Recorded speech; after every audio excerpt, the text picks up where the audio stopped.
Hey everyone, my name is Yako. Have you ever traveled in Japan? Did you eat sushi and Japanese BBQ? Did you visit temples and castles?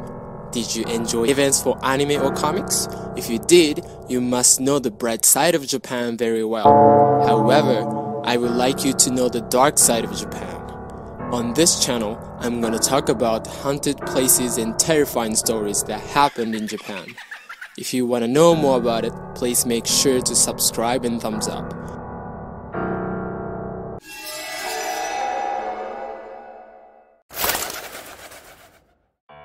Automatic ID photo booth. This story is about a friend of mine, Ken. He graduated from high school and wanted to be an actor in Tokyo. But he couldn't be popular after 10 years had passed. So he gave up and decided to go back to Gunma, which is his hometown, to get a job. It was hard for him to meet his old friends because he told them like, I'm going to be an actor in Tokyo. So when he went back home, he was spending time at home for a while without seeing anyone. At midnight one day, he thought, I shouldn't be like this. If it goes on like this, I'll be useless. Tomorrow morning, he decided to get an ID photo for his resume and start his job hunting. If he slept here, he would oversleep. He remembered that at the end of the shopping arcade, there was an automatic ID photo booth that is open 24 hours a day on the first floor on a large supermarket called Saito Store, which my middle school friend's parents own. In Japan, there is a machine that looks like a vending machine that can take an ID photo at train stations, supermarkets, or pharmacies. It was around 1 in the morning, but I should just go get the photo.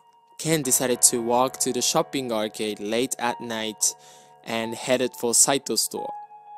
In the countryside in Japan, the birth rate and population are declining. This shopping arcade is no exception. Many shops were shut down. He murmured, well, 10 years passed. It's really lonely and it's kind of creepy. He hurried a little bit. After passing through the shopping arcade, he arrived at Saito Store, but it seems to be shut down and the building looked like a ruin. It was the biggest store in my hometown, Ken thought. But an ID photo booth was still there. It was working. He came here all the way from his house, so when he was going to get inside, someone was taking a picture in the middle of the night. Ken murmured, why now? But I can't even say that. The entrance curtain is closed and he could only see feet. From there, he saw a red skirt, white and thin legs, and red high heels. He thought, a woman? He probably had to wait for about 5 minutes and he looked around, but there wasn't even a bench. When I looked at the booth again, the entrance curtain was already open and nobody was there. What? Someone was inside a while ago.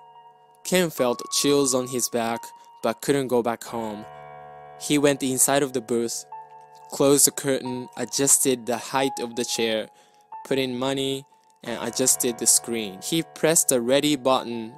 From the screen in front of him, an announcement was saying, I'll take a picture, 3, 2, suddenly, he heard a female voice from the outside of the curtain saying, I'm beautiful, right?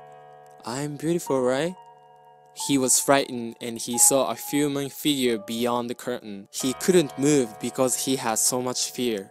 I felt someone was beyond the curtain. The woman said in the unhappy voice, I'm beautiful, right? I'm fashionable, right? I'm beautiful, right? He tried to ignore the voice and managed to make a good face. And after taking a picture, Ken opened the curtain and shouted, what the hell are you doing? But nobody was there. I guess she's crazy. I want to leave this place ASAP, but the machine is still processing my photo. And it hasn't come out yet. After a while, the photo came out and he put it in his pocket and he was going to get out from the darkness behind him. Hey, I'm beautiful, right? Hey, I'm stylish, right? He was so scared and ran away desperately. A car came from behind the right side of the street near the entrance of the shopping arcade, and a horn beeped. What? What was that this time? And looked right hand side, and his best friend from middle school, Yamada, shook his hand from driver's seat saying, "Hey Ken." I was like, oh thank God. Yamada, it's been a long time. I know, you are in Tokyo, right? Have you come back?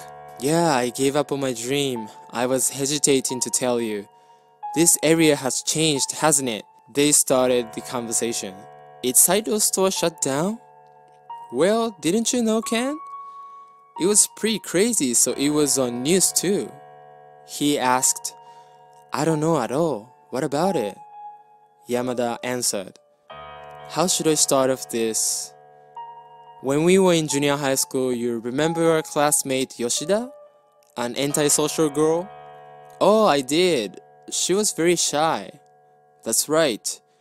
Yoshida fell in love with Saito. He's a playboy, you know, so he was cheating on her although he had a wife. But she found that out and they had a big argument.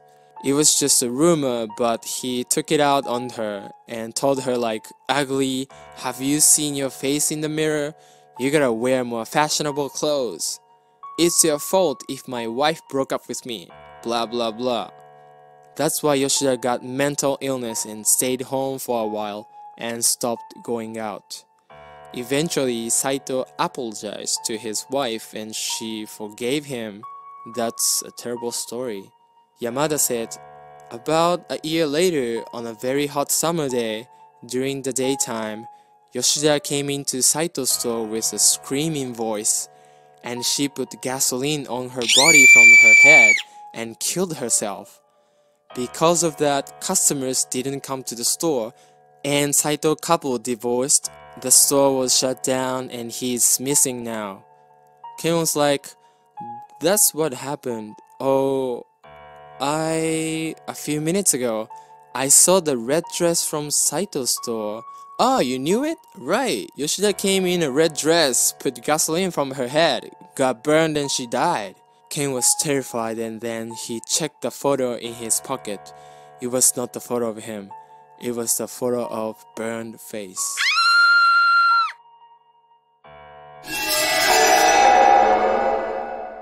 So, I'm gonna introduce terrifying spots and stories in Japan.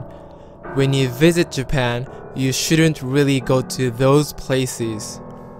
If you wanna go there to know the dark side of Japan, have fun, but be careful.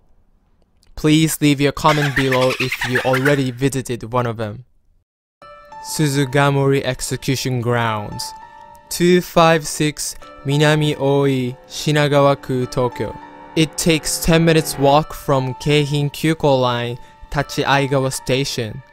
Suzugamori Execution Grounds existed in Minami-Oi, Shinagawa-ku from 1651 to 1871.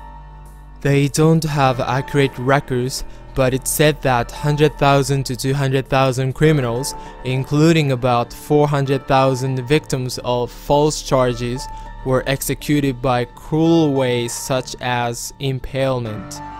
Also, a woman who did arson attack just to see her boyfriend, Yaoya Oshichi, was executed by burning, and the legendary thief, Nezumi Kozo Jirokichi, which was the theme of Ryunosuke Akutagawa's novel, was included as well. Suzugamori Execution Grounds have a well called Kubiarai no Ido, which is used to purify decapitated heads with water, and also you can see stones used for crucifixion and burning. This is a haunted place, but at the same time, it has the aspect of historic site where you can learn about the culture of Edo era when samurai were walking around the town. I'll tell you some stories that happened in this place. One day, two men and woman were lined up taking pictures in front of the signboard at the entrance of Suzugamori Execution Grounds. Behind the woman standing in the middle, they saw a shadow that seems to be a decapitated head. A psychic found out that it was a ghost whose head was cut off in the late Edo era, so the photo was purified and thrown away.